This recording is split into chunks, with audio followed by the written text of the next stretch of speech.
Bien, bonjour à tous. Nous allons donc démarrer tout de suite cette session sur deux techniques que les organisateurs ont présentées comme concurrentes. Et donc, le premier topo va nous être présenté par le docteur Sana Boudabou, qui nous vient de Genève, scanner debout et scanner des extrémités. Merci beaucoup, Madame, Monsieur les modérateurs. Merci pour cette invitation et le gentil accueil. Donc, on m'a demandé de vous parler de scanner debout et des extrémités avec notre expérience par rapport à cette machine. Je passe un peu à l'historique pour dire que l'imagerie des extrémités est développée suite à l'évolution d'imagerie dentaire et donc les différentes machines donc, dites de CBCT dentaire grâce à la résolution très élevée, la bonne visualisation des structures osseuses et la faible quantité d'irradiation de ces machines.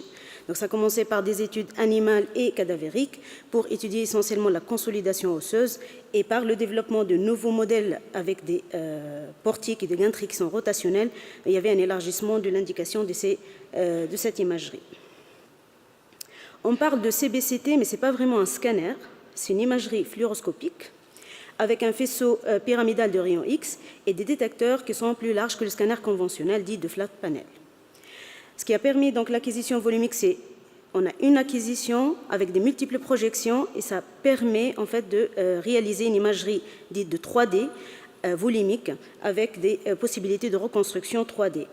Les filtres utilisés pour cette imagerie sont les mêmes que le scanner conventionnel, à savoir la rétroprojection filtrée et les modèles de reconstruction itératives dites MBIR.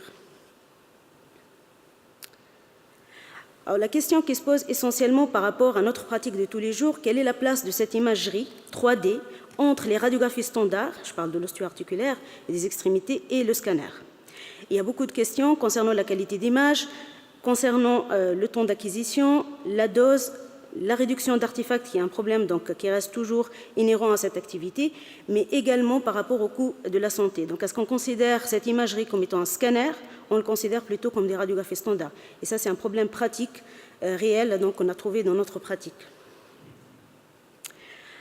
Alors, je vais un peu passer par la littérature pour vous montrer un peu donc, les différents points donc, qui posent problème par rapport à cette machine actuellement et quels sont les apports et les avantages de cette imagerie.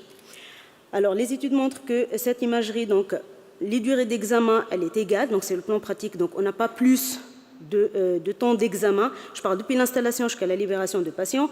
Et sur le temps d'examen lui-même, d'acquisition, est beaucoup plus long qu'un scanner conventionnel. Ça permet aussi, parfois, donc ça peut prêter également à des artefacts de mouvement lorsqu'il s'agit d'un examen debout. Mais en même temps, d'une façon générale, le temps d'examen reste identique au scanner conventionnel. La qualité d'image également est égale, et je vais vous montrer des exemples. Et puis, la dose d'irradiation est plus faible. Concernant la performance diagnostique, ça aussi c'était étudié et clairement c'est une imagerie qui est meilleure que la radiographie standard, ça montre plus de lésions et qui est équivalente au scanner conventionnel. Pour les artefacts métalliques, il n'y a pas vraiment d'études. Les radiographies restent le gold standard pour l'étude des artefacts et qu'on n'a pas du tout d'artefacts sur cette imagerie. Ce type-là d'imagerie, il y a beaucoup moins d'artefacts, mais ça reste aussi un peu, il y a certains points donc, que je vais vous montrer de pseudo, en fait, décèlement ou d'autres problèmes techniques, même si on a des logiciels de réduction d'artefacts. En pratique, j'ai trouvé cette étude pédiatrique qui a un peu regardé, donc, suite à l'installation de cette machine, le nombre d'examens réalisés sur cette imagerie 3D avant et installation de la machine, et puis donc, le nombre était un peu identique sur le scanner pied-cheville. Ce qu'ils ont montré, en fait, qu'il n'y avait pas une conversion des radiographies standards systématiquement en imagerie 3D et que le nombre de CT conventionnels était bien réduit après l'installation de cette machine. Donc ça, c'est important. Donc on n'a pas une augmentation de demande d'une imagerie type scanner au CBCT suite à l'installation de cette machine. Ça ne remplace pas vraiment les radiographies standards qui sont toujours réalisées, mais ça permet également de régresser le CT conventionnel. Alors, je voulais, avant de montrer quelques cas cliniques et les applications cliniques de cette machine, en particulier par rapport à la position debout, parler de deux points, la qualité d'image et puis de la dose. Concernant la qualité d'image, donc, il faut déjà comprendre, il faut qu'on soit aussi vigilant par rapport à ça. Donc, ce n'est pas un scanner, les radiations sont dites dispersées, donc c'est beaucoup plus de bruit par rapport à un scanner multidétecteur. La différence est due à la géométrie de faisceau, mais également au type de détecteur qu'on utilise dans cette machine. Ça augmente le bruit dans l'image et le signal sur bruit, il est beaucoup moindre. Il est beaucoup plus important, par rapport au CT conventionnel. Donc ça permet peut-être avec le développement de nouveaux logiciels de type reconstruction itérative de réduire ce type-là de problèmes. Concernant les artefacts métalliques, il n'y a pas vraiment d'études qui ont comparé le CT conventionnel par rapport au CBCT. Ça reste controversé, ça dépend du type de matériel, ça dépend de la région anatomique. Mais vous allez voir à travers quelques exemples qu'on n'a pas beaucoup d'artefacts, il reste quelques-uns, mais il n'y a pas beaucoup d'artefacts sur cette imagerie. Et puis, ce qui reste challenging, c'est l'analyse des tissus mous. Au scanner, on étudie bien les structures osseuses, mais il y a également beaucoup de scanners qui sont demandés, qui sont injectés, et on est ramené à voir un peu les parties molles. Et sur cette imagerie, donc l'analyse des tissus mous, elle n'est pas vraiment optimale. Nous, on a fait une petite étude pour voir un peu donc, les différents paramètres physiques de la qualité d'image, essentiellement le bruit dans l'image et le rapport signal sur bruit. Et vous remarquez sur cette diapositive que comparativement au CT conventionnel qui est en rouge, donc par rapport au CBCT, on a quand même beaucoup de bruit dans l'image, c'est oscillant, c'est pas stable. Et si on change un peu les différents matériels ou matériaux qu'on utilise pour définir le nombre HU, on ne retrouve pas exactement le même nombre donc CT ou le nombre donc en unité ensuite qu'on utilise couramment au CT. Donc ça c'est un point aussi important et il faut être vigilant donc par rapport à ce point-là. Par rapport à la dose, clairement donc on a une dose qui est moindre que le CT conventionnel. Dans les différentes études donc, de la littérature, on est un peu dans les marges d'une radiographie standard avec 0,04 millisieverts. CT conventionnel, ça donne généralement donc 0,13 millisieverts par rapport à toutes les extrémités confondues. Et selon une plus grande étude, donc on est à peu près à un tiers de la dose de CT conventionnel sur ce type-là de machine. Là aussi, il y a un point donc, qui est un peu controversé, c'est que le CTDI volumique n'est pas vraiment applicable à ces machines, puisqu'il s'agit d'un orbite incomplet. On a une distribution qui est un peu hétérogène de la dose, donc on ne peut pas vraiment appliquer ce qu'on utilise comme étant CTDI volumique et dose effective au scanner par rapport à ce type d'imagerie. Donc là, c'est un article donc, de la Société américaine donc, de physique qui montre clairement qu'on ne peut pas vraiment utiliser donc, nos paramètres qu'on utilise sur un scanner par rapport au CBCT ou cette imagerie 3D. Donc, ce n'est pas vraiment approprié. On n'a pas de facteur de conversion pour les extrémités, et ça, on se rend compte en voyant un peu la littérature, on n'a pas vraiment les facteurs de conversion par rapport aux extrémités pour calculer la dose effective. Et il y a certaines personnes qui proposent donc d'utiliser ce qu'on appelle le calcul de DAP. Là aussi, donc, il y a certains points de controverse. Donc, la dose est clairement moindre que le CT conventionnel. On est à peu près à un tiers, mais le calcul reste un peu controversé. Ça, c'est un peu un point plus physique. Nous aussi, on a fait une étude fantomique, on a calculé un peu la dose. On retrouve un peu les différentes données de la littérature.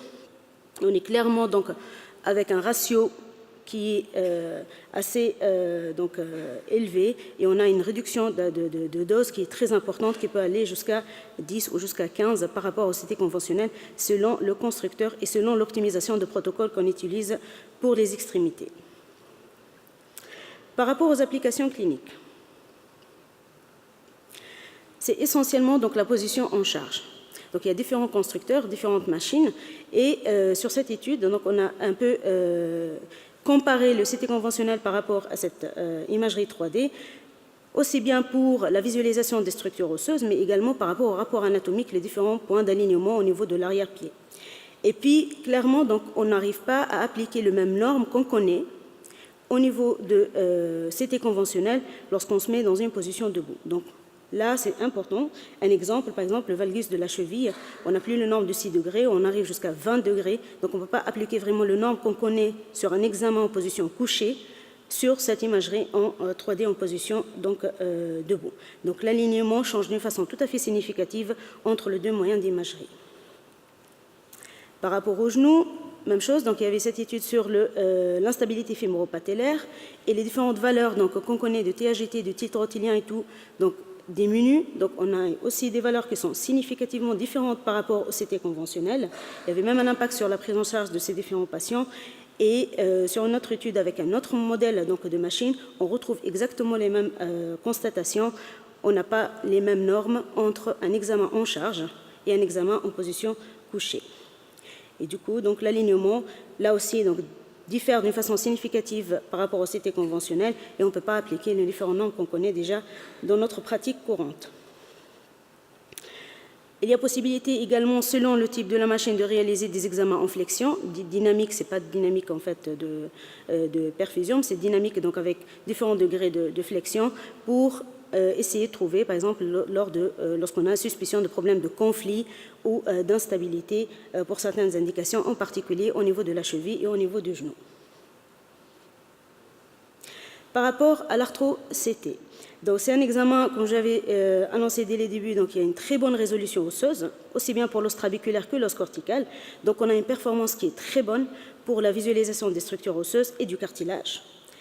La performance va jusqu'à 91% pour le cartilage, avec une valeur prédictive négative qui est très très bonne. Reste pour les ligaments intrinsèques et extrinsèques, on n'est pas aussi performant que l'IRM, on n'est pas aussi performant que le scanner conventionnel, en particulier pour les ligaments scapholulaires. Et puis, ce qui sort aussi, c'est l'installation très confortable par rapport à la position de Superman qu'on connaît donc, sur le scanner ou sur l'IRM. Donc, ce sont des examens très ergonomiques en fait, pour les patients, pour ces différentes indications au niveau du poignet et de la main. Pour les fractures du scaphoïde, donc le gold standard reste l'IRM, avec quelques cas de surdiagnostic lorsqu'on a une confusion entre une contusion osseuse et une fracture. Le radiographie standard, donc, les résultats sont très aléatoires en fonction de l'expertise, en fonction donc, de la qualité de radio.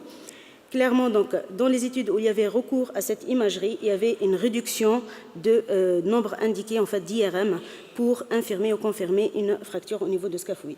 Et autre chose, donc, on détecte beaucoup plus d'autres lésions au niveau des os du carpe, en plus que la fracture de scaphoïde. Pour la pédiatrie, donc, si on parle de la dose, on parle de la pédiatrie. Il y avait cette étude que je vous ai montrée tout à l'heure par rapport donc, à la routine donc, ou la pratique clinique.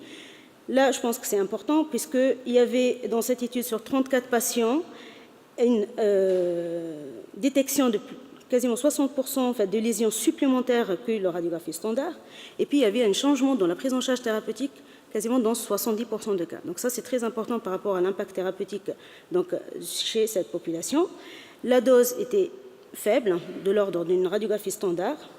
Et puis, il y avait une autre étude aussi qui a confirmé la même chose. Donc, on détecte beaucoup plus de lésions sur ce type d'imagerie par rapport aux radiographies standards avec une faible quantité d'irradiation. En plus, on pourra détecter pour les examens qui sont possiblement en charge des problèmes d'instabilité ou autres.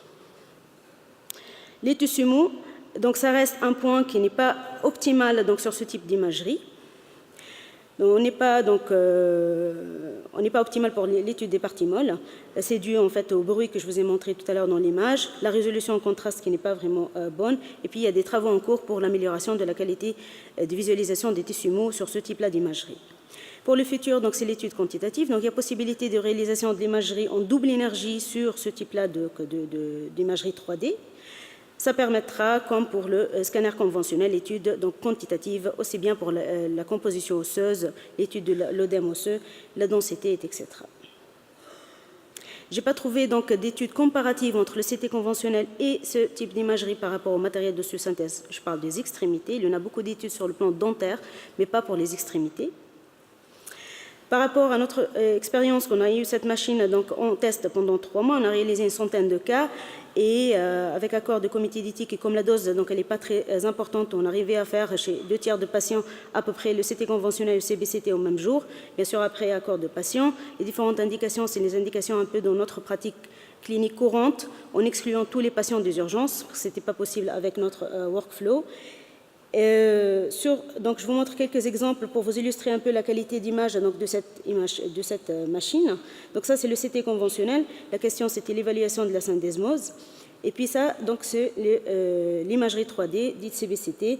Et vous voyez donc qu'on a constaté sur les différents cas qu'on a réalisé qu'il y a un élargissement un peu physiologique du côté non pathologique de la syndesmose comparativement au côté contralatéral. Dans ce cas-là, donc il n'y avait pas de différence significative, il y avait un impact thérapeutique. Le patient donc n'avait pas une stabilisation de sa syndesmose derrière.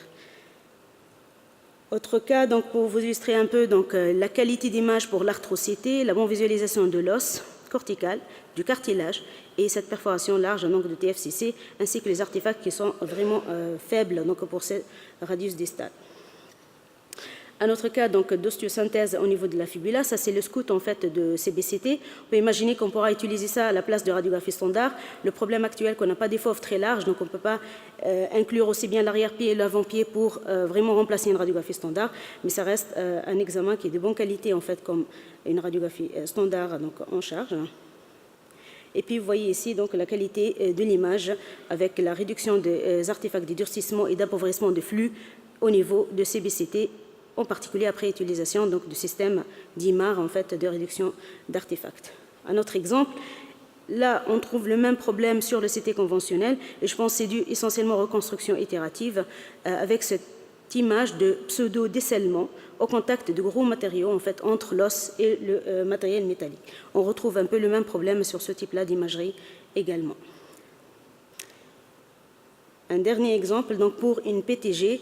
Clairement, donc, au scanner, la PTG, c'est des artefacts très importants. On a vraiment beaucoup de mal à étudier donc, le genou prothétique. C'est le SPECT, c'était essentiellement l'examen de choix. Mais lorsqu'on a des questions type est-ce qu'il y a un conflit ou un Clink syndrome par rapport à un problème de conflit fémuro-patellaire, on pourra imaginer faire l'examen en flexion et voir s'il y a des contacts pathologiques au niveau de ce type-là d'imagerie. Alors pour conclure, donc, la qualité d'image elle est très bonne pour l'os, comme je vous dis, trabéculaire et cortical. L'arthroscanner, je pense, donc c'est très ergonomique. C'est une petite machine qu'on pourra mettre juste à côté donc, de salle de scopie. On pourra bien étudier donc, le cartilage et le ligament, avec certaines améliorations à faire pour le ligament intrinsèque. Côté d'os, donc c'est indiscutable, donc c'est beaucoup moins irradiant que les scanners conventionnels. Je pense que l'apport majeur de ces machines, c'est la position en charge, et la possibilité aussi de faire des examens, donc je vous ai dit, donc en flexion et dans certaines positions douloureuses pour détecter certains types donc, de conflits, reste l'étude des parties molles et le problème de matériel métallique où il y a normalement le développement des deuxième génération de matériel de réduction d'artefacts, donc type MBIR pour diminuer en fait ce type-là de problème. Voilà, merci.